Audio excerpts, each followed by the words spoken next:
बिस्मिल्लाहिर्रहमानिर्रहीम। अस्सलाम वालेकुम नाज़रीन, मैं अहमद फ़वाद हूँ और आप मेरा यूट्यूब चैनल देख रहे हैं। अहम ख़बरों, तज्ज़िये और तबसरे के साथ आज की व्लॉग में आपकी खिदमत में हाज़िर हुआ हूँ। नाज़रीन, दो बड़ी इंपॉर्टेंट डेवलपमेंट्स हैं जो आपके साथ मैंने शेयर करनी है। एक तो ये कि इमरान खान साहब की नाअहली अब चीफ़ जस्टिस काज़ी फ़ाइज़ ईसा साहब करेंगे। इस पर कुछ अहम तरीन और एक्सक्लूसिव डिटेल्स आपके साथ मैं शेयर करूँगा। मेरे पीछे मौजूद सुप्रीम कोर्ट ऑफ पाकिस्तान की बिल्डिंग में इस वक्त चीफ़ जस्टिस काज़ी फ़ाइज़ ईसा साहब तो मौजूद नहीं है, वो छुट्टियों पर हैं। लेकिन इन छुट्टियों में भी दो जजेस सुप्रीम कोर्ट ऑफ पाकिस्तान में ड्यूटी पर हैं। एक तो कायम मकाम चीफ़ जस्टिस सरदार तारिक मसूद और एक जस्टिस अतर मिनल्ला साहब। इन दोनों जजेस की जानिब से इमरान खान साहब को क्या पैगाम दिया गया है या क्या बताया गया है, कुछ अहम तरीन और एक्सक्लूसिव डिटेल्स आपके साथ मैं शेयर करूँगा। मंजरनामा तब्दील होना शुरू हो चुका है। इमरान खान साहब की नाअहली भी ख़त्म होगी और इमरान खान साहब को इलेक्शन भी लड़ने दिया जाएगा। और इमरान खान साहब ने जो कागज़ात नामज़दगी आज जमा करवाए हुए हैं, इनकी मंजूरी के हवाले से भी एक ख़बर है और इमरान खान साहब इलेक्शन में भी हिस्सा लेंगे, इस हवाले से भी एक अहम तरीन अपडेट है। क्योंकि एक बड़ी इजाज़त और भी दी गई है इमरान खान साहब को, जो साइफ़र केस सुनने वाले जज हैं अबू अल हसनात ज़ुल्करनैन की जानिब से आज अडयाला जेल में। तो साइफ़र केस की समाअत पर भी कुछ तफसीलात बताऊंगा और जज साहब ने भी एक इजाज़त दी है इलेक्शन लड़ने के हवाले से इमरान खान साहब को, उसकी भी डिटेल आपके सामने रखूँगा। और एक और बड़ी ख़बर नाज़रीन, नवाज़ शरीफ के लाडलेपन की जो शराइत थी उनको ये पैगाम दे दिया गया है कि आपके लाडलेपन की शराइत मुकम्मल हो चुकी हैं। अब जो आप ये चाहते हैं कि इलेक्शन में बिल्कुल बल्ला हो ही ना, खिलाड़ी भी ना हो और आप अकेले ही इलेक्शन लड़ें और इलेक्शन जीत जाएं, तो ऐसा नहीं होने जा रहा। इस पर भी कुछ अहम तरीन और एक्सक्लूसिव डिटेल्स हैं कि नवाज़ शरीफ का जो प्रोग्राम था, नवाज़ शरीफ बल्कि ख़ुद ही इस वक्त बढ़ गया है। इस पर भी कुछ अहम तरीन तफसीलात है, वो भी आपके साथ में शेयर करूँगा। सबसे पहले तो नाज़रीन साइफ़र के हवाले से आपको बताता चलूँ, साइफ़र केस की समाअत आज आगे नहीं बढ़ सकी। साइफ़र केस के जो जज थे अबू अल हसनात ज़ुल्करनैन साहब, उनकी तबीयत ख़राब थी, तो उन्होंने इस वजह से जो केस की समाअत थी वो आज मुलतवी भी की। और दूसरा ये कि 2 दिन वो छुट्टी पर होंगे, यानी कि आज 27 भी और कल 28 भी, और 29 तारीख़ को साइफ़र केस की समाअत मुलतवी की गई है। तो 29 तारीख़ को दोबारा इस केस की समाअत होगी। तो ये मुख्तसर सी साइफ़र के केस की कहानी थी। इसके अंदर बाकी कोई जो पेशरफ्त है वो नहीं हुई। और दूसरे नंबर पर जो आज हुआ है जी कि इसी अदालत में ही आज इमरान खान साहब ने एक दरख्वास्त दी थी और जज अबू अल हसनात ज़ुल्करनैन को ही ये जो दरख्वास्त है वो दी गई है। और इस दरख्वास्त में इमरान खान साहब ने कहा था कि लाहौर और मियाँ वाली में उन्हें बैंक अकाउंट खोलने की इजाज़त दी जाए, क्योंकि वो इलेक्शन लड़ रहे हैं, कागज़ात नामज़दगी उनके जमा हैं, तो जो उनके अखराजात वगैरह होंगे वो भी ज़ाहिर सी बात है मैनेज करने हैं, तो बैंक अकाउंट खोलने की इजाज़त दी जाए ताकि उससे वो अपने जो अखराजात वगैरह हैं वो मैनेज कर सकें। ये दरख्वास्त इमरान खान साहब की मंजूर हुई है और जेल हुकाम से कहा गया है कि जो रूल्स वगैरह हैं उसके तहत इमरान खान साहब को जो बैंक का अमला होगा उससे मिलने की इजाज़त दी जाए, ताकि इमरान खान साहब बायोमेट्रिक और दीगर चीज़ें जो भी अकाउंट्स की रिक्वायरमेंट होती है वो मुकम्मल करें और इमरान खान साहब का अकाउंट खुल सके। और दूसरी तरफ इमरान खान साहब के जो कागज़ात नामज़दगी हैं वो भी सबमिट हो चुके हैं।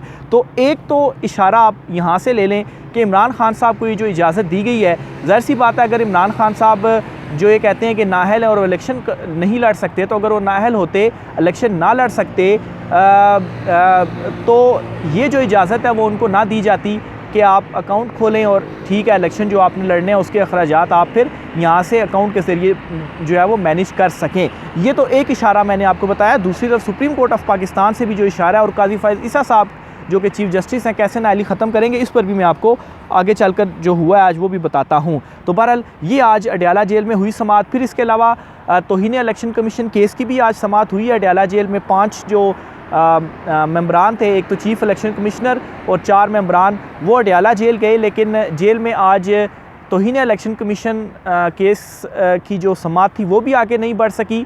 और मेरे ख़्याल से तीसरी मरतबा जा चुका है इलेक्शन कमीशन का ये बेंच, लेकिन अभी तक जो एक फ़र्द जुर्म है वही आयद नहीं हो पा रही। और जो उसकी रीज़न है वो आज की ये थी कि वकला की जानिब से एतराज़ किया गया पाकिस्तान तहरीक इंसाफ के इमरान खान साहब के कि ये बंद कमरे में समाअत नहीं होनी चाहिए, ये ओपन कोर्ट में होनी चाहिए, मीडिया को इजाज़त होनी चाहिए।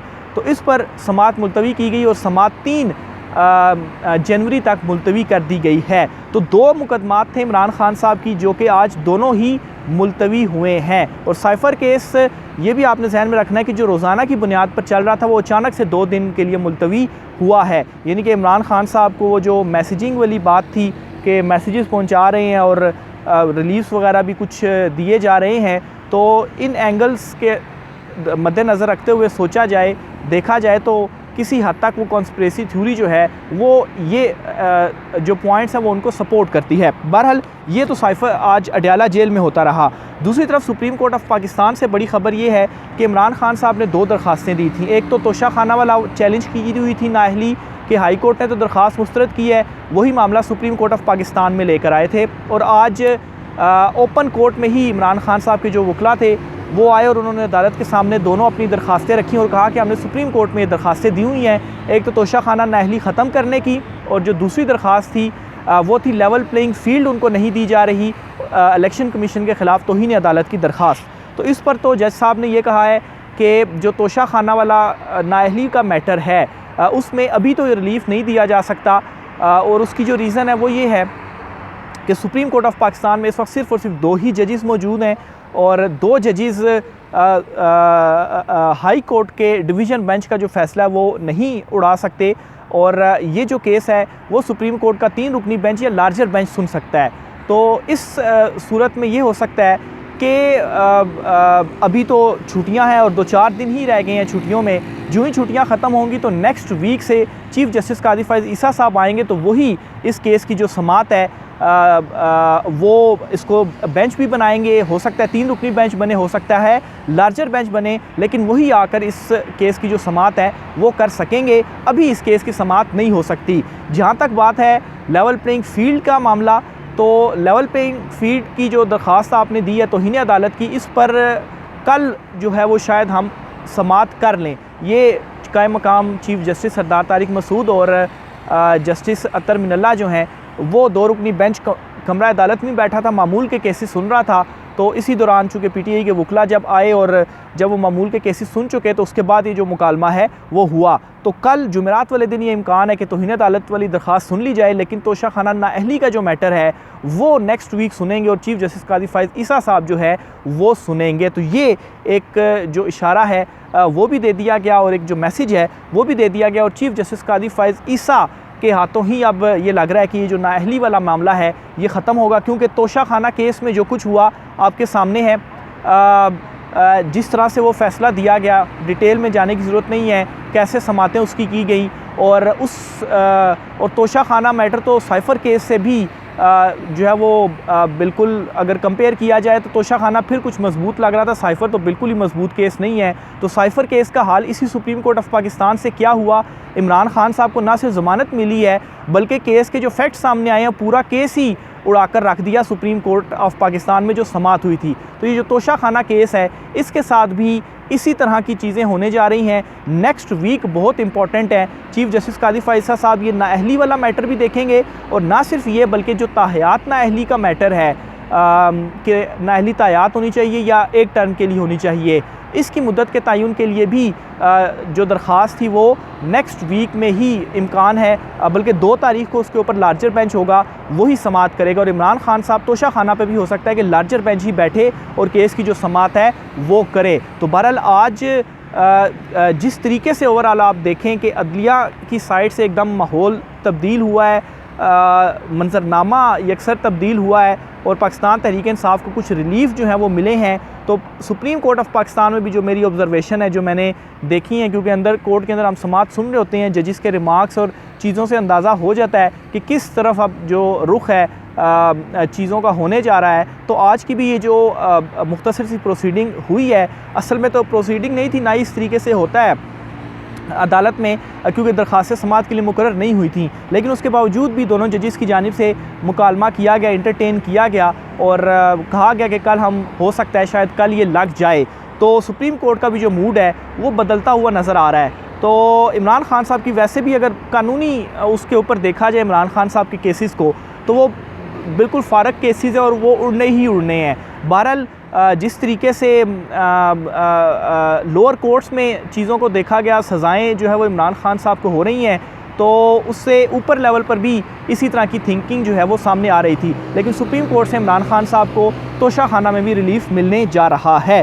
फिर दूसरी तरफ नाजरीन, नवाज़ शरीफ को, एक तो नवाज़ शरीफ के करीबी से मुलाकात करके उसको ये कहा गया था जी कि आपने जो हमें कहा था कि नवाज़ शरीफ आएगा तो हालात बदल जाएंगे, लेकिन हालात तो बदले नहीं हैं, बल्कि इमरान खान की मज़ीद सपोर्ट आवाम के अंदर पैदा हो चुकी है। तो अब एक और मैसेज है नवाज़ शरीफ के लिए, और वो मैसेज ये है कि आपके लाडलापन की जो शराइत हैं वो मुकम्मल हो चुकी हैं, और अब आप मज़ीद जो कुछ हमसे मांग रहे हैं, यानी कि बल्ला भी ना हो और कप्तान भी ना हो, ऐसा नहीं होने जा रहा। बल्ला भी होगा, कप्तान भी होगा, और आपको इस हद तक तो सहूलतकारी जो या डील जो दी गई कि रास्ते की सारी रुकावटें ख़त्म कर दी गई लेकिन अब ये हो कि आप अकेले ही मैदान में हो, तो इस तरह से नहीं होने जा रहा। तो कप्तान भी होगा और बल्ला भी होगा और इलेक्शन भी लड़ेंगे। 19-20 का कोई फ़र्क अगर हो भी वोट्स के अंदर, तो उसको तो अगर दूर किया भी जा सकता हो, तो इस वक्त जो फ़र्क है 50-60% का फ़र्क है, तो इस फ़र्क को दूर नहीं किया जा सकता। तो नवाज़ शरीफ जो हैं वो इन तमाम तर चीज़ों से इस वक्त परेशान भी हैं, और इस वक्त नून लीग की तरफ से जो बयानात भी सामने आ रहे हैं वो एक तो ये कि जो जावेद लतीफ़ ने बयान दिया 9 मई के हवाले से कि 9 मई के किरदारों को आप सज़ाएँ दें, आपने अपने अफसरान का तो कर लिया, एहतसाब वगैरह सब कुछ हो गया, लेकिन दीगर को जो सज़ाएँ हैं वो नहीं हुई। तो अचानक से ये नून लीग की तरफ से मुज़म्मती बयानियाँ, और फिर उसके बाद ये 9 मई के हवाले से पैगाम देना, तो वो यही था कि ख़ान साहब को जो है वो खुडे लाइन लगाओ, इनको साइड पे करो, इलेक्शन में हम अकेले ही हों और पंजाब भी हमारा और हम अकेले ही राज करें। तो ये अब इस तरह से अब नहीं होने जा रहा। ये पैगाम नवाज़ शरीफ को दे दिया गया है, और लाडला जो था वो मज़ीद चाह रहा था कि मज़ीद वो लाडला बने, तो मज़ीद वो लाडला नहीं बनने जा रहा। और अब ये लाडलापन आहिस्ता आहिस्ता शिफ्ट भी हो रहा है पीपल्स पार्टी की तरफ, और पीपल्स पार्टी के भी आप बयानात इन दिनों देख रहे हैं कि काफ़ी खुशी से वो कुछ बयानात दे रहे हैं, और शमूलियतें भी उनमें बलूचिस्तान से कहें या दीगर कुछ अहम शमूलियतें भी पीपल्स पार्टी में हो चुकी हैं। बहरहाल एक चीज़ तो तय है कि केपी तो कप्तान का है, वहाँ पर तो बिल्कुल ही माहौल हो रहा है। सिंध में कुछ मिला जुला होगा पीपल्स पार्टी या पीटीआई, बलूचिस्तान तो वैसे ही एक वहाँ पर इधर उधर से जो उधर के ही लोग हैं, वो उधर तो कोई भी जमात नहीं है, वो वैसे ही कंट्रोल्ड हैं, तो वहाँ पर इस तरह की हुकूमत बनेगी। मसला सारा पंजाब का है, और पंजाब में इस वक्त नून लीग की हालत ग्राउंड लेवल पर ही पतली है। वो ऊपर लाडला प्लस बनकर तो चीज़ों को अचीव करना चाहते थे, उनको बहुत सारी चीज़ें दी भी गई, लेकिन वो तो बिल्कुल ही चाहते थे कि हमें जो है वो मुंह के अंदर नवाला डाल के अंदर हज़म भी किया जाए, तो ये चीज़ अब नहीं हो सकती। बाकी नून लीग के अपने अंदर भी जो इख्तलाफात हैं, जो पसंद नापसंद है, जो टिकटों का मामला है वो भी फंसा हुआ है। फिर इसके अलावा जो मरीम नवाज़ ग्रुप और शहबाज ग्रुप जो है, उनके भी आपस में जो मामलात हैं वो भी फंसे हुए हैं। तो नून लीग का आप आहिस्ता आइंदा आने वाले दिनों में ये चीज़ें देखेंगे कि नून लीग तो बढ़ गई है, बाकी पाकिस्तान तहरीक इंसाफ के हवाले से मंजरनामा आहिस्ता आहिस्ता बेहतरी की तरफ और क्लियर होता हुआ नज़र आएगा। पंजाब में सख्तियाँ जो की जा रही थी, अभी काज़ात नामजदगी वाला स्टेज ख़त्म हो चुका है, स्क्रूटनी वाला भी ख़त्म हो जाएगा, और आइंदा आने वाले दिनों में पंजाब में भी जो ये सारी सख्ती थी पाकिस्तान तहरीक इंसाफ के ऊपर, ये सख्ती भी आहिस्ता आहिस्ता क्लियर होना शुरू हो जाएगी, और एक जो सूरत हाल है वो चीज़ें इस तरह से होना शुरू हो जाएंगी कि वो नज़र आएंगी कि अब वाकई में बेहतरी आ रही है पाकिस्तान तहरीक इंसाफ के लिए भी। और फिर जो नून लीग के कुछ बयानात आ रहे हैं, इनमें जावेद लतीफ़ का जो बयान था ये भी मैंने आपके सामने रख दिया। तो नेक्स्ट वीक बहुत ज़्यादा इंपॉर्टेंट होने जा रहा है, ख़ास तौर पर सुप्रीम कोर्ट ऑफ पाकिस्तान के हवाले से, क्योंकि अहम तरीन केसेस हैं जो यहाँ पर समाअत के लिए लगे हुए हैं। राय का इज़हार कीजिएगा। आज के व्लॉग से इतना ही, मुझे इजाज़त दीजिए। अल्लाह हाफ़िज़।